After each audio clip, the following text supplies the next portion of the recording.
Allez, bonjour à toutes et à tous, très heureux de vous retrouver. Mercredi égal, je vais réessayer de faire encore un petit point rapide sur les UT un petit peu plus court terme, l'horaire, le 4 heures, voir si on a des contextes pas trop dégueux qui se présentent. Alors c'est plutôt intéressant parce qu'effectivement en horaire 4 heures, on voit qu'il y a des oppositions par rapport à des premiers petits flux acheteurs qui se présentent sur les UT inférieurs, mais pour l'instant rien de bien dramatique. Si on regarde la situation technique en horaire, effectivement ce qu'on a ici, donc c'est des tentatives de former à mon avis ce qui sera de nouveau une borne de range, plus qu'un décalage à la baisse, mais restons quand même prudents, c'est-à-dire que pour l'instant tout ce qu'on a c'est un squeeze du prix. Bref, disparition littérale de la volatilité, and you guessed it, on va juste chercher la fameuse borne de volatilité. C'est-à-dire que, bon, en fait, ici, on vient juste racler les prix pour venir frapper la borne de volat. Et maintenant, la grande question, c'est est-ce que la porte va s'ouvrir au sud, redémarrage des tendances baissières, nouveau creux, etc. On pourra viser en termes de volat éventuellement des niveaux type 700 $, même ça me paraît toujours complètement hors sol ce genre de prévision, mais c'est pas grave. Et à côté de ça, sinon tout simplement les tentatives de volatilité baissière ne réassise pas, et dans ce cas-là, on continue de travailler à l'intérieur de ce gros range à débile qui compte donc maintenant 1, 2, 3, 4, 5 et bientôt, je le pense, 6 bornes, ce qui veut donc dire qu'encore une fois, il est grand temps ici de passer sur le time frame supérieur. Pour moi, l'horaire n'a donc plus grand-chose à faire. On travaille une 5e borne de range qui, pour ma part, a de fortes chances de se constituer dans la zone actuelle et non pas de poursuivre les flux baissiers. Pour les raisons qu'on avait déjà évoquées, en 4 heures, nous avons déjà connu un large choix de 3e borne. La première étant par là, on en a fait une deuxième par là, c'est donc la 3e fois dans le flux qu'on fabrique une 3e borne. Les 3 sont alignés, donc je vous recommande sérieusement de ne pas être bear dans ce putain de marché. Mais bon, ça c'est toujours les mêmes avertissements, hein. Allez-y, vendez, suivez les flux vendeurs, et alors quand vous allez vous faire racler par les brokers, ça va être tout drôle. Donc c'est plutôt de comprendre qu'il n'y a pas de demande non plus, c'est toujours le même système. Il n'y a plus aucun vendeur dans ce marché, en tout cas pas chez les professionnels. Par contre, il y a des gens qui se convainquent, acheter, vendre, etc. Bref, donc, mis à part des traders spéculatifs de plus court terme encore, je pense qu'il y a plus grand monde qui trade ce truc-là, mais le problème c'est qu'il n'y a pas plus d'acheteurs. Donc c'est toujours ce même souci. Est-ce qu'on pourra absorber la moindre demande acheteuse si on a cette demande qui revient? Et que va-t-il advenir des shorts si jamais, évidemment, ça commence à décaler? L'autre des problématiques dont on a parlé hier, c'est surtout si jamais on devait avoir une demande spéculative acheteuse qui arrive, via des produits dérivés par exemple, ça achète des contrats futurs, etc. Est-ce que les brokers ont réellement la capacité de se hedger sur le marché spot, c'est-à-dire d'acheter les bitcoins pour pouvoir délivrer les gains à ceux qui achètent des contrats futurs?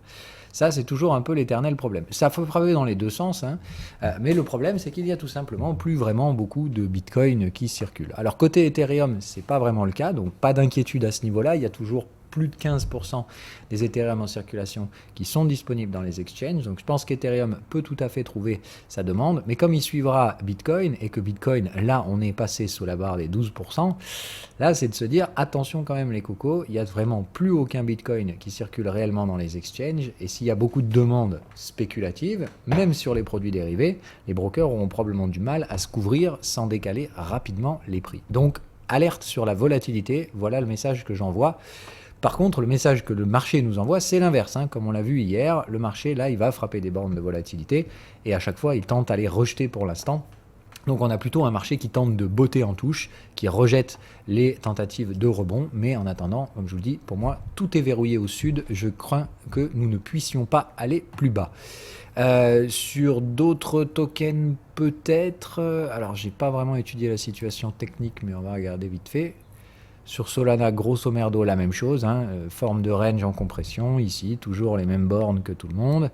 Hop, hop, hop, hop, hop. Ici, on en a même peut-être une de plus par rapport au bottom, puisqu'on a eu la 3e borne en retard. Voilà. Donc, moi ici, je dirais toujours pareil, ça se neutralise, ça rejette de contexte à contexte, les ranges sont hyper matures. Bref, c'est vraiment sur ces UT 4 heures que l'histoire se joue ici, sur les différents tokens.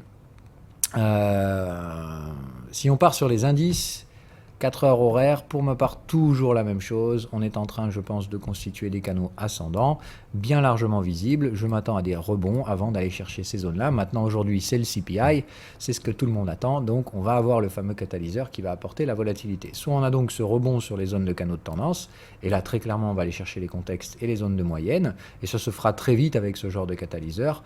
Pour ma part, les indicateurs ont déjà anticipé cette cassure, donc je pense tout clairement que d'un point de vue assez significativement orienté des probabilités, je pense que les marchés devraient plutôt monter aujourd'hui. Aujourd'hui, demain, dans les prochains jours. Côté de WTI, si on va sur le 4 heures, même chose, on est vraiment dans le bas de range. Je ne pense pas nécessairement que ce soit la fin du monde, mais on a des détections de contexte avec des signaux plutôt pas trop mal. Alors le truc ici, c'est qu'effectivement, un signal de tendance aurait été mieux, alors qu'ici, on a plutôt donc des signaux de type range neutre. Maintenant, on est clairement dans le bas du range. Ce qui me gêne, comme toujours, c'est que bon, on a fâcheuse tendance en ce moment à juste aller chercher des niveaux débiles. Donc je me dis pourquoi pas aller peut-être un petit peu plus bas sur le WTI à cause des mouvements éventuels du dollar aujourd'hui. Mais d'un point de vue, on va dire valeur, pour moi on est dans le bas de range. Je ne vois pas la moindre opportunité à la vente sur ces zones-là.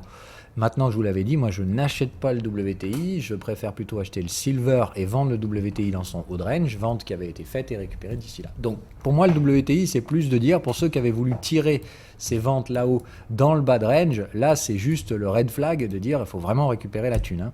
Voilà, voire même donc pour ceux qui veulent jouer des stratégies acheteuses, pourquoi pas, maintenant la gestion du risque ne permet pas aujourd'hui des prises de risque maximales. Ça veut dire vous ne pouvez pas prendre 2% de risque. Okay, mais c'est pas mal non plus, hein, dans ce cas-là, on est vraiment bien, hein, on est sous la zone bleue, sous les contextes, donc clairement là ici il y avait un bel achat à jouer pour ceux qui cherchent le bas du range, ce qui n'est pas mon cas, mais ça me regarde. Du côté 10 ans américain, en 4 heures, rien du tout, on est vraiment en renversement, on va aller chercher je pense la troisième borne de range dans les jours et semaines à venir. Là en attendant, donc en cas de dégradation, on basculera temporairement sous la moyenne. Pour moi, la zone à viser, c'est toujours l'extension éventuelle de cette zone de porte-voie, éventuellement revenir taper du 2,50, 2,60. Et effectivement, là, on a toujours en soutien par la moyenne. Donc pour moi, les débordements sous les contextes seront des zones pour shorter les contrats de taux, shorter du T-bond, quoi. Donc c'est plutôt de dire, ici, je short le T-bond et là-haut, je fais rien. Je ne vais pas acheter des T-bonds dans une bulle de crédit, mais voilà. Donc le principe est en plus de dire, si ça vient là, je short les T-bonds. Si ça vient là-haut, je ne touche pas. Ça sans intérêt. Le dollar index, mais on va plutôt le regarder à travers l'euro-dollar. Donc ça y est, la parité est atteinte, to the cave, etc. L'Europe est morte, la crise énergétique, on est tous morts, on va tous mourir de froid cet été. Bon, c'est un petit peu dramaturge, encore une fois, c'est la thématique du marché. Sur les UT 4 heures, on voit bien qu'il n'y a pas grand-chose, si ce n'est encore une fois des détections de contexte, mais totalement neutres, c'est-à-dire aucune réaction de prix, on encule tout dans tous les sens. Bon, moi pour ma part, ces structures take profit disent que c'est très difficile pour l'instant de constituer déjà des stop-loss sur cette zone-là. Hein. Ça veut juste dire qu'on a des take profit des vendeurs, et il est clairement temps, ça c'est la moins qu'on puisse dire. Maintenant, on a clairement affaire ici à de très très forts flux baissiers, très mal structurés, donc on reste encore une fois très prudent. J'attends la neutralisation de ces flux et des troisièmes bornes pour pouvoir statuer de la formation d'une structure de temporisation. À ce stade-là, ici, plus personne ne peut vendre l'euro-dollar, mais l'acheter, c'est très compliqué également. Donc on reste patient, surtout avec une journée où on aura un CPI. Dans le meilleur des cas, ce CPI nous catalysera, je pense, vers la constitution à venir d'une troisième borne. Il faudra donc renverser ce canal. Le canal, il est facile à construire, hein, d'accord, c'est les deux derniers creux, ici, et vous le représentez à ce niveau-là. Donc, il faut sortir de ce canal. Alors, pardon, je vais le refaire plus correctement. Voilà, donc c'est ce canal-là qu'il faut casser, d'accord, donc remonter jusque-là, sortir de ce truc-là, et puis venir constituer une troisième borne. Et après, on verra bien ce qu'il y a. Hein. Je pense qu'il y a toujours des poursuites baissières à venir sur l'euro-dollar, étant donné la maturité actuelle de cette structure. Voilà. Mais je pense qu'on va revenir un petit peu vers la zone des 1,06, etc. par là, avant de rechuter éventuellement. Voilà ce qu'il en est pour cette partie-là. Maintenant, Silver, très rapidement, si je regarde que sur les œillères, hein, horaire 4 heures, sans prendre en compte ce qui se passe ailleurs, là on voit bien que de toute façon ça se passe sur les UT supérieures. Donc pour moi, pas de gestion du risque à proprement parler. On a des détections d'exit, donc c'est clair que si vous êtes dans les flux vendeurs, il faut quand même commencer à se dire « Ah, il y a peut-être des trucs qui se passent ». Mais bon, sur 4 heures, il n'y a vraiment rien. On voit bien que c'est à l'intérieur de contexte supérieur. Donc, ce n'est pas les UT de référence. Et sur l'horaire, clairement, là non plus, rien, aucune structure, aucun espèce d'intérêt. Donc, je pense le minimum ici, c'est d'attendre la neutralisation des flux et l'apparition de troisième borne sur le silver. Mais aucun intérêt. On voit bien, ça plafonne de partout. Enfin, pardon, on atteint le plancher de partout, à mon avis. Les structures d'exit, c'est vraiment le moment où, quand on est dans les flux, il faut se casser. Donc, j'ai plutôt l'impression que les vendeurs se cassent. Toujours pareil, pour moi, tout tourne autour de ce bon vieux copain, le dollar, c'est-à-dire, enfin, celui-là. Donc, à mon avis, le CPI devrait détendre un petit peu le dollar. Maintenant, je ne pense pas que la partie sur le dollar soit nécessairement finie, étant donné les décalages qu'on a eus. Mais pour l'instant, je pense qu'on a fini un cycle vendeur.